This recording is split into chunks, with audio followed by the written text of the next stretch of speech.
জবা কুসুম সংক্রাশং কশ্যপেয়াং মহাদূতিম ধন্তারিং সর্বপাপগ্ন প্রণতস্মি দিবাকরম।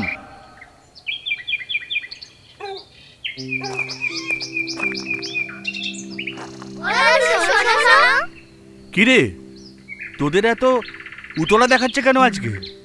আজ আমরা একটা প্রশ্ন নিয়ে তোমার কাছে এসেছি দাদু। প্রশ্ন? কি প্রশ্ন? দুর্গা ঠাকুর বড় না মা কালী বড়? এই কথা? ওরে, মা কালী আর মা দুর্গা একই, দুজনেই খুব শক্তিশালী, বুঝলি? এই দুজনের মধ্যে কে বেশি শক্তিশালী? এর উত্তর আজ আমাদের জানতেই হবে দাদু। হ্যাঁ হ্যাঁ, জানতেই হবে। জানতেই হবে? হ্যাঁ। তাহলে শোন, কালী হলেন মহামায়া, মা দুর্গার অন্য আরেকটা রূপ। মানে এ মহামায়া আবার কি? শোন তবে, পুরাকালে এক অসুর ছিল, সমস্ত অসুর জাতির মধ্যে মস্ত বড় অসুর, নাম ছিল তার মহিষাসুর। একদিন কি হলো, এই মহিষাসুর অস্ত্রশস্ত্র দলবল নিয়ে পৌঁছে গেল স্বর্গরাজ্যে। তখন স্বর্গরাজ্যে ইন্দ্রধামে নাচ গানের আসর বসেছে।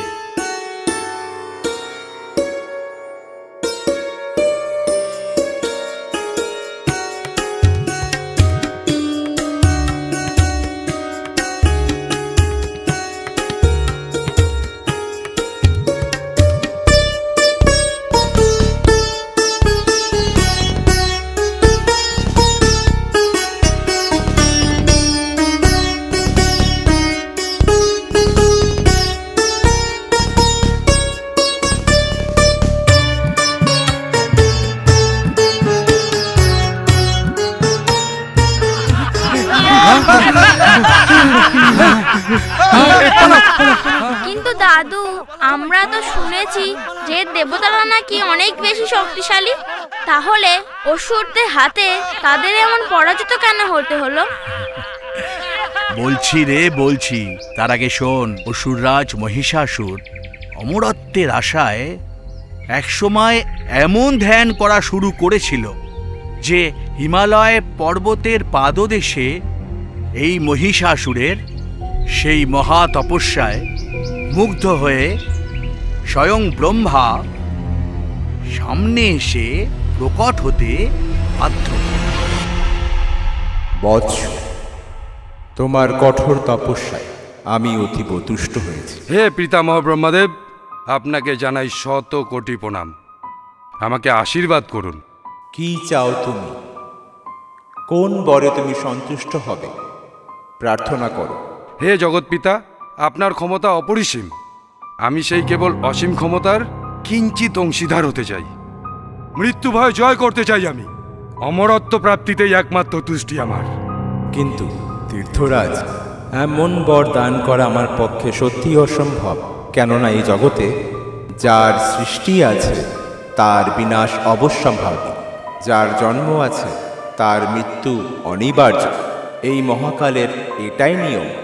অমরত্ব ব্যতীত অভিলাষা যা তোমার হয়, তুমি আমার কাছে তাই প্রার্থনা করো। বেশ, তাহলে আমাকে এমন বরদান করুন, স্বর্গ মর্ত নরক এই ত্রিভুবনে কারো দ্বারা আমার নিধন না ঘটে। কোনো রোগ জরা ব্যাধি যেন কখনো আমায় পর্যদস্ত না করতে পারে। তথাস্তু। আজ থেকে ত্রিভুবনে তুমি হবে একছত্র অধিপতি। কোনো মানুষ বা দেবতা, দানব বা যক্ষ, কেউ তোমাকে বধ করতে পারবে না। এই ধরাধামে তুমি হবে পুরুষ শ্রেষ্ঠ। সমগ্র পুরুষ সকলের কাছে তুমি থাকবে সম্পূর্ণ অদম্য, অবদ্ধ এবং অপরাজেয়। সেই দিন ব্রহ্মাদেবের কাছ থেকে এই বর পেয়ে অসুররাজ মহিষাসুর, যার ফলে প্রচণ্ড আনন্দ লাভ করেছিল, তার সাথে তার পরাক্রমের তেজ ক্রমে আরো বলিয়ান হয়ে উঠতে থাকল। তারই ফলাফল ছিল এই স্বর্গ দখল। তারপর কি হলো দাদু? তারপর শুরু হলো মহাপ্রলয়। মনুষ্য জাতি ও দেবতাগণ উভয়ের প্রাণ হয়ে উঠল অষ্টাগত। উপায় নাই দেখে স্বয়ং ব্রহ্মাকে অগ্রণী হিসাবে রেখে অবশেষে সমস্ত দেবতারা গিয়ে উপস্থিত হয় বিষ্ণুদেব এবং মহেশ্বরের কাছে। প্রভু প্রভু রক্ষা করুন প্রভু, নারায়ণ নারায়ণ নারায়ণ। হে প্রভু, আমাদেরকে বাঁচান, জগজ্জাতির বিনাশকাল উপস্থিত। হে প্রভু, এহেন পরিস্থিতিতে কেবলমাত্র আপনিই পারেন আমাদেরকে পথ দেখাতে। রক্ষা করুন প্রভু, আমাদের সবাইকে রক্ষা করুন। ওই শুনুন প্রভু, ওই অসুরাজ মহিষাসুরের অট্টহাস্য।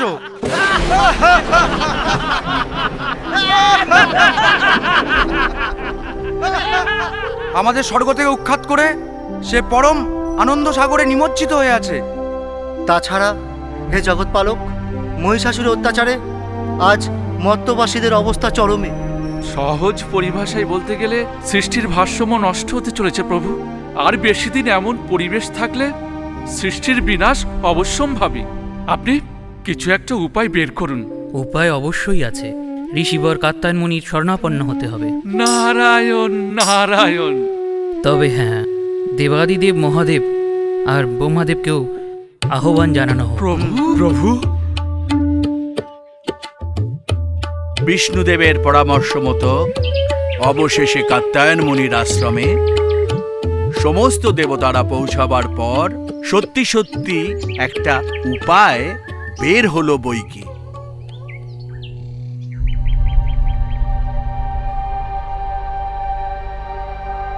এটা আবার কে? এখানে বসে ধ্যান করছে? বেটার ধ্যান এক্ষুনি ভঙ্গ করব।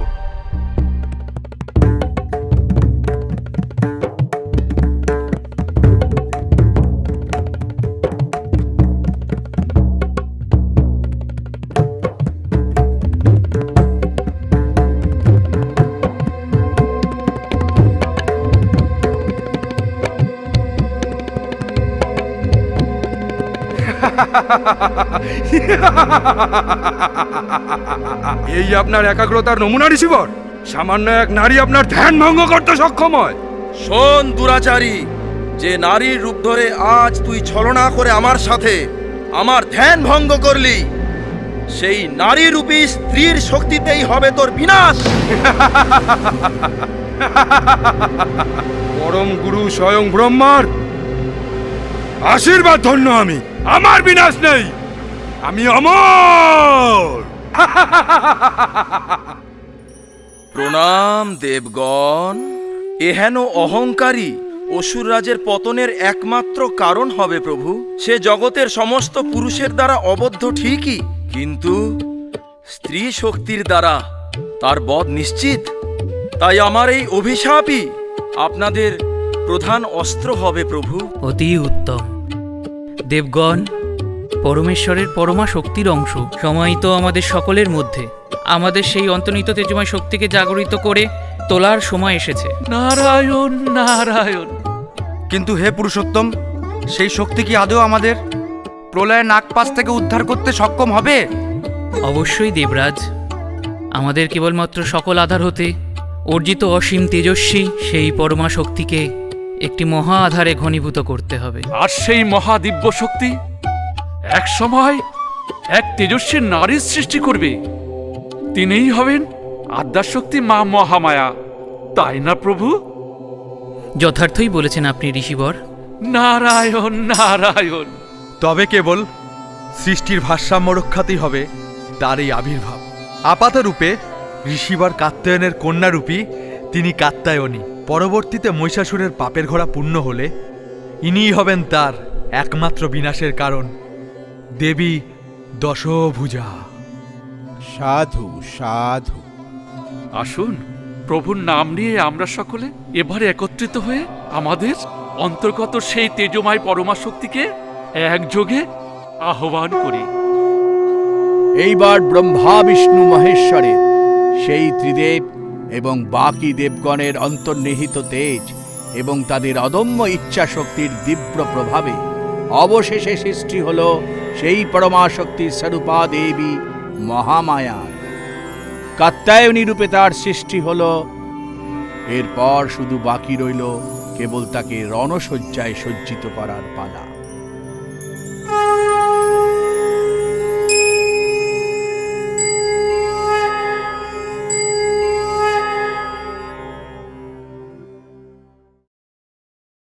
Kerography Professional presents nanoplastia, Botox and keratin treatments for all hair types. Get smooth, shiny, tangle-free hair last up to 8 months. Call 7980833487 and pamper your hair with advanced nanotechnology. Stay gorgeous with Kerography. আমরা প্রবাসী বাঙালিদের মধ্যে সমন্বয় সাধন করতে এবং তাদের প্রতিভা সকলের সামনে তুলে ধরতে একটি আমাদের লক্ষ্য হলো বিশ্বের যে কোনো প্রান্তে বসবাসকারী বাঙালিদের একত্রিত করে আমাদের সমৃদ্ধ সাংস্কৃতিক ঐতিহ্য উদযাপন করা। Take your business to the next level with Zinsoft, where we build innovative websites, mobile and web apps with an expert digital marketing team and social media services. For more details, contact us. আপনি কি fresher career তৈরি করতে চাইছেন film ইন্ডাস্ট্রিতে? অভিনয় শিখিয়ে আমরা নিজস্ব প্রোডাকশন হাউসে প্লেসমেন্ট দিচ্ছি, ওয়াইজ এন্টারটেনমেন্ট। ফোন নম্বর 8961323666।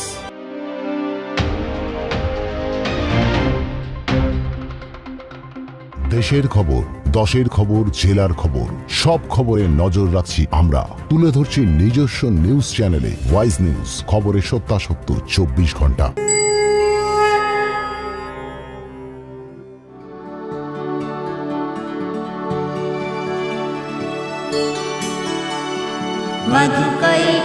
मधुकैटाभविध्वंसि विधात्री वरदे नमः। रूपं देहि जयं देहि यशो देहि दिशो जयहि। महिषासुरनिर्नाशि भक्तानां सुखदे नमः। रूपं देहि जयं देहि यशो देहि दिशो जयहि। धूम्रनेत्रवधे देवी सर्वकामार्थदायिनी। रूपं देहि जयं देहि यशो देहि दिशो जयहि। रक्तबीजवधे देवी चण्डमुण्डविनाशिनी। रूपं देहि जयं देहि यशो देहि दिशो जयहि। शुम्भनिर्नाशि त्रैलोक्यशुभदे नमः।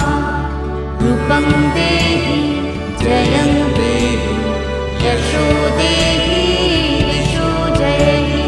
वन्दितं त्रियुगे देवी सर्वसौभाग्यदायिनी। रूपं देहि जयं देहि यशो देहि दिशो जयहि।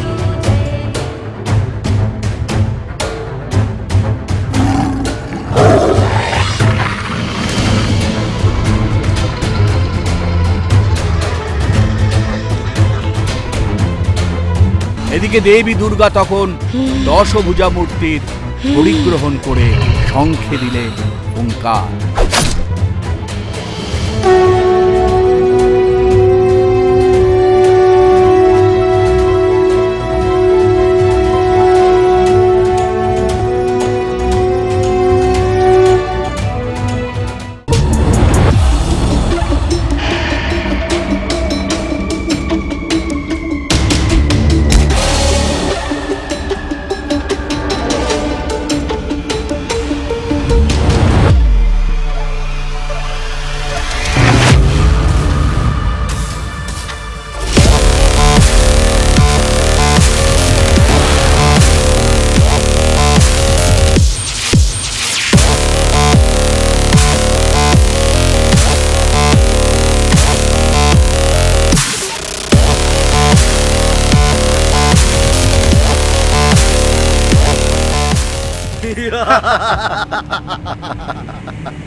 অসুররাজ! কি ব্যাপার, তোমাদের এত ভীত দেখাচ্ছে? দেবতার এতদিন ধরে যে স্ত্রী শক্তির পূজা করেছিলেন, সেই স্ত্রী রূপকে আমরা কিছুক্ষণ আগে চাক্ষুষ করে আসলাম। স্ত্রী শক্তি মানে অবলা নারী? না অসুররাজ, দেবতারা যে নারী সৃষ্টি করেছেন, অপরিসীম ক্ষমতার অধিকারী তিনি। অগ্নিসম আখি তার, সহস্র সূর্যময় তেজময় তার শ্রীমুখ। তা কি চায় সে? বোধহয় আপনাকে সে সম্মুখ সমরে আহ্বান জানাতে চায়। কি? আমি তিলকের অধীশ্বর, ত্রিভুবন জয়ী আমি, মহাপরাক্রমশালী বীর আমি। আমার কিনা তুচ্ছ ওই নারীর সাথে যুদ্ধ করতে হবে?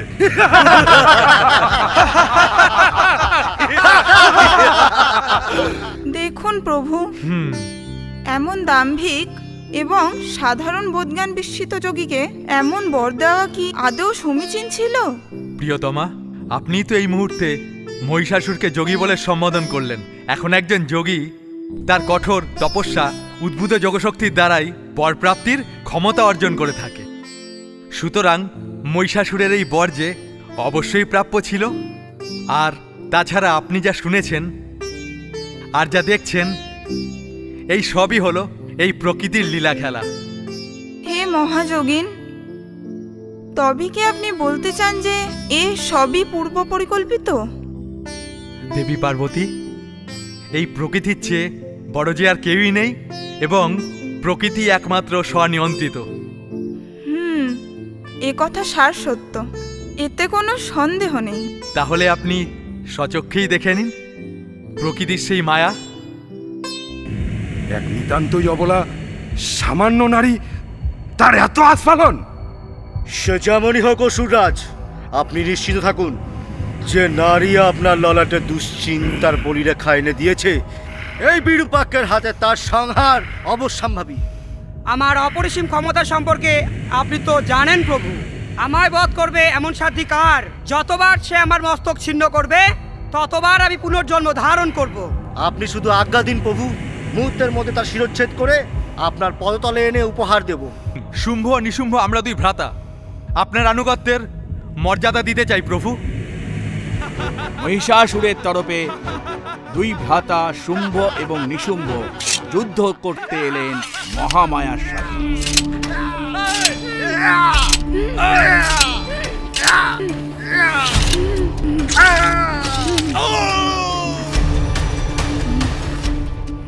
প্রভু, সত্যিই আপনি অন্তর্যামী, আপনার লীলা অপরিসীম। অবশেষে যুদ্ধে অবতীর্ণ হল বিরূপাক্ষ। এদিকে মহাপরাক্রমশালী এই অসুরকে সহজে বিনাশ করা ততটা সম্ভব ছিল না। তাই এবার দেবী মহামায়াকেও দেবী চণ্ডিকা রূপ ধারণ করতে হলো।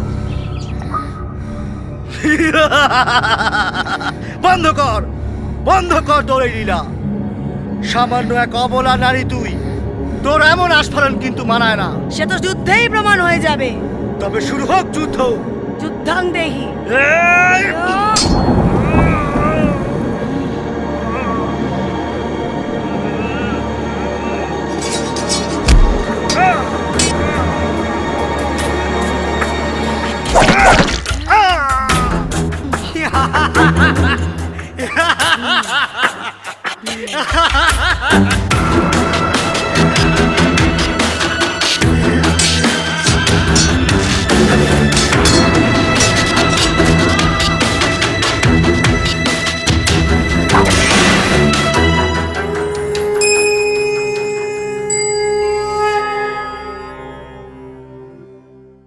Kerography Professional presents nanoplastia, Botox and keratin treatments for all hair types. Get smooth, shiny, tangle-free hair, last up to 8 months. Call 7980833487 and pamper your hair with advanced nanotechnology. Stay gorgeous with Kerography.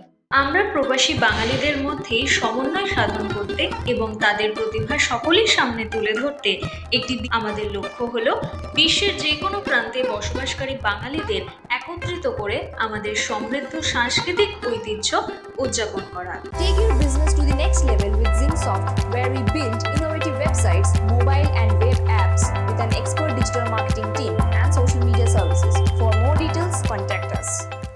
আপনি কি fresher? Career তৈরি করতে চাইছেন film ইন্ডাস্ট্রিতে? অভিনয় শিখিয়ে আমরা নিজস্ব প্রোডাকশন হাউসে প্লেসমেন্ট দিচ্ছি, ওয়াইজ এন্টারটেনমেন্ট। ফোন নম্বর 8961323666।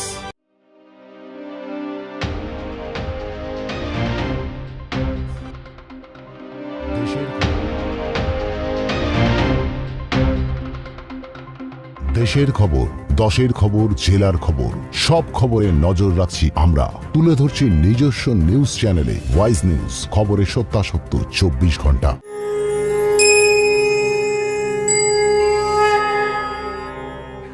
আদিশক্তি দেবী চণ্ডিকা সেই ভয়ঙ্কর দৃশ্য দেখে প্রবাদ গুণে নিজেকে আপাত শান্ত করে চোখ বন্ধ করে রেখে এক মনে জপ করতে লাগলেন। জপমালা সহ তার স্মৃতি বন্দনা শেষে তিনি তার তেজস্মৃতি দিব্য শরীরে থেকে অন্য একটি রূপকে সৃষ্টি দিলেন।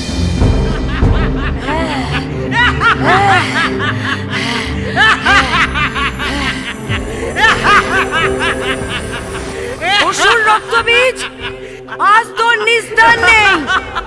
কালের নিয়মে বিনাশ হবে তোর আজ, আর সেই মৃত্যু লেখা আছে আমারই হাতে। কালের নিয়ম পাল্টে যেতে বাধ্য, এমন অপরাজেয় আমি। ওরে মূর্খ শোন, পৃথিবীর আদি বর্তমান ভবিষ্যৎ সবই আমারই হাতে। সৃষ্টি যেমন আমিই করেছি, ধ্বংসে আমিই রই। তাই তো আজ তোর দেহের সমস্ত রক্ত আমি একাই পান করব। তোর বিনাশ হবে আজ। অনকৃষ্ণ কালো এক ভীষণ ও ভয়ঙ্কর রণমূর্তি ধারিত স্বরূপ সে করল বদনী। একাধারে প্রতিহিংসা পরায়ণ ও রক্ত পিপাসু, আদি অন্ত শক্তিসম প্রলয়ঙ্করী মৃত্যুরূপী এক তেজস্বী নারীর সেই রূপ।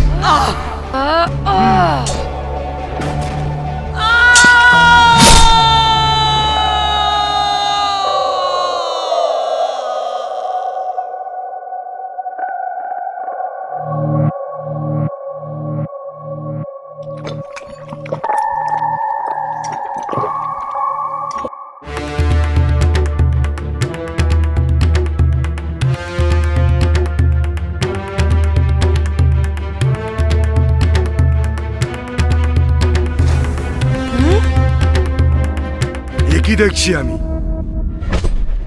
পরমা সুন্দরীর হাতে অস্ত্র শোভা পায় না। হে সুন্দরী, এসো, আমি তোমার পানি গ্রহণ করতে চাই। হে মহিষাসুর, আমি স্বয়ং পরমা শক্তি। তোমার আমার সাথে তো এই ছলনা চলবে না।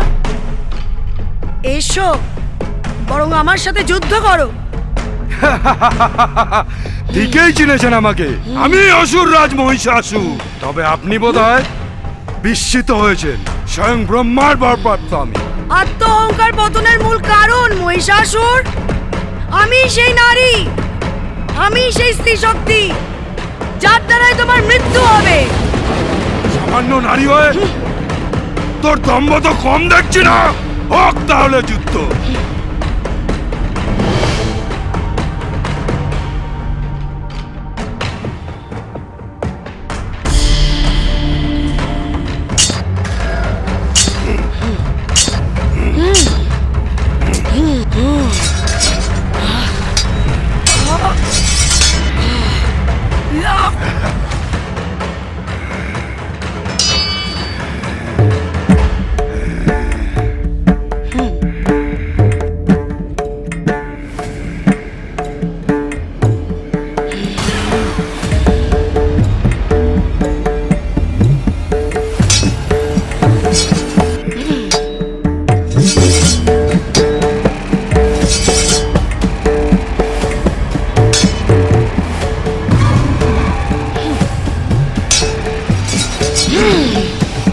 দেবী দশভুজা সেই আক্রমণে দমন করলেও একসময় তিনি বুঝতে পারেন যে মহিষাসুরকে সম্পূর্ণরূপে পরাস্ত করতে গেলে তার কেন্দ্রস্থলে আঘাত আনতে হবে। দেবতাগণ সানন্দে দেখলেন মা দুর্গা মহিষাসুরকে ত্রিশূলে বিদ্ধ করেছেন। তার খড়গড়িপাতে দৈত্যের মস্তক ভুলুণ্ঠিত হল।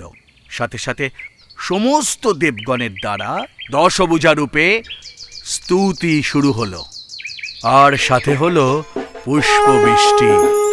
এইভাবেই দেবী দশভুজার হাতে মহিষাসুরের মৃত্যু হলে দেবতারা আবার তাদের স্বর্গরাজ্য ফিরে পায়। নরকেও যেন স্বস্তি ফিরে আসে। তখন থেকেই মহিষাসুর মর্দিনী নামে ভূষিতা হয়ে দেবী মহামায়ার পূজা অর্চনা শুরু হয় এই ধরাধামে। প্রকৃতি তার নিজস্ব রূপ ফিরে পায়।